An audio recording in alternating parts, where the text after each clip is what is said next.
ഇന്ന് തന്നെ ഡൗൺലോഡ് ചെയ്യൂ. കാണൂ നിങ്ങളുടെ ഫേവറേറ്റ് ഷോസ്. പേരിനെങ്കിലും അവരും അത് ആഗ്രഹിക്കുന്നുണ്ടാവില്ല അച്ഛ. ചടങ്ങ് നടത്തുന്ന കാര്യം അച്ഛനോട് സംസാരിക്കാൻ എൻ്റെ അച്ഛനും അമ്മ ഏർപ്പാടാക്കിയത് സച്ചേട്ടനെയാണ്. മരുമകൻ എന്ന നിലയിൽ സച്ചേട്ടനും ചില കടമകളൊക്കെ അവരോടുണ്ടല്ലോ.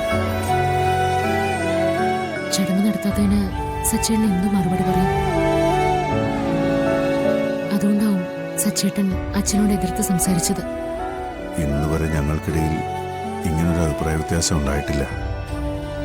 ഒരേ മനസ്സോടെയാ എന്ത് തീരുമാനവും ഞങ്ങൾ എടുത്തിരുന്നത്. പക്ഷേ ഇപ്പോ എന്റെ വാക്കിനെ അവൻ എതിർക്കുന്നു. ഞാൻ പറയുന്ന അവന് മനസ്സിലാവുന്നില്ല. സച്ചേട്ടനും അപ്പോ അത് തന്നെയല്ലേ ചിന്തിക്കുന്നുണ്ടാവുക? ഞാൻ അച്ഛനെ കുറ്റപ്പെടുത്തിയതൊന്നുമല്ല. വളകാപ്പ് ചടങ്ങിന്റെ കാര്യം പറഞ്ഞപ്പോ അച്ഛന്റെ മുഖം മാറുന്ന ഞാൻ കണ്ടായിരുന്നു. അച്ഛന് അതിൽ ഇഷ്ടക്കേടുണ്ടെന്നും എനിക്ക് മനസ്സിലായി. പക്ഷേ എത്ര ആലോചിച്ചിട്ടും എനിക്കതിന്റെ കാരണം മനസ്സിലാവുന്നില്ല. അച്ഛാ, എന്റെ കുഞ്ഞ് ഒരു കുഴപ്പം പിടിച്ച ജന്മമാണെന്ന് അച്ഛൻ സത്യമായിട്ടും വിശ്വസിക്കുന്നുണ്ടോ? അർച്ചനെ, അച്ഛൻ വിശ്വസിക്കുന്നോണ്ടാണല്ലോ ചടങ്ങ് വേണ്ടാന്ന് പറഞ്ഞത്, അല്ലേ അച്ഛാ?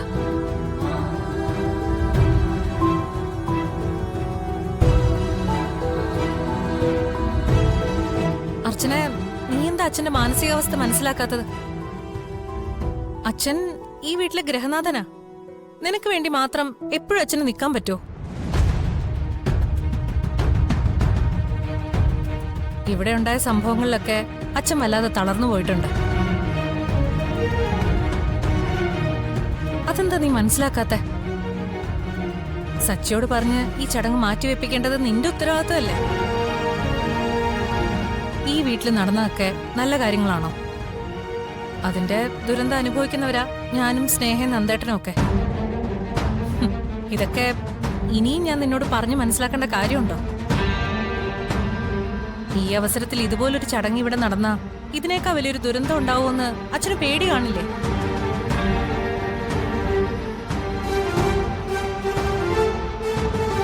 അല്ലേ അച്ഛാ? അതുകൊണ്ട് നീ തന്നെ സച്ചി ഇക്കാര്യം പറഞ്ഞ് മനസ്സിലാക്കണം. അച്ഛന്റെ അവസ്ഥ എനിക്ക് മനസ്സിലായി. അച്ഛന്റെ ആഗ്രഹത്തിനെതിരായി ഇവിടെ ഒന്നും സംഭവിക്കില്ല. സച്ചേട്ടനെ ഞാൻ പറഞ്ഞു മനസ്സിലാക്കിക്കോളാം.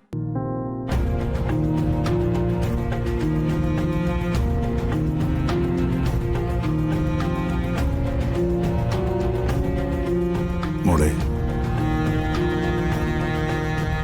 അച്ഛൻ ഇനി ഒന്നും പറയണ്ട. അച്ഛന്റെ മനസ്സിലുള്ളതെല്ലാം അർച്ചന ഇപ്പൊ മനസ്സിലാക്കിയിട്ടുണ്ട്. അർച്ചന പറയുമ്പോ സച്ചിക്കും അത് മനസ്സിലാവും.